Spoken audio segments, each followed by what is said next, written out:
Hi hello எல்லோரும் எப்படி இருக்கீங்க? எல்லோரும் சூப்பராக இருப்பீங்கன்னு நினைக்கிறேன். நானுமே ரொம்பவே நல்லா இருக்கேன்.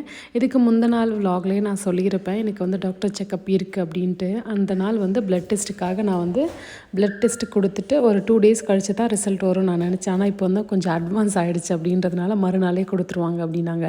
சரி ஓகே மறுநாளே வந்துடுமே அப்படின்றதுனால நான் பிளட்டு மட்டும் கொடுத்துட்டு வந்தேன். வரும்போதே நமக்கு பிளட்டு கொடுத்ததும் நம்ம ஏதாவது அட்லீஸ்ட் ஏதாவது ஜூஸ் ஏதாவது எடுத்துக்கணும் இல்லையா? நான் ஜூஸ் எதுவும் எடுத்துக்கல. பயங்கரமான டயர்டு, எனக்கு முடியல, லோ பிபி மாதிரி ஆகிடுச்சு. சரி என்ன பண்ணுறதுன்னு தெரியாமல் பக்கத்துலேயே ஒரு பிரேக்ஃபாஸ்ட்டு நல்லாயிருக்கும், ஒரு டீசெண்டான சாப்பிட்ற மாதிரி.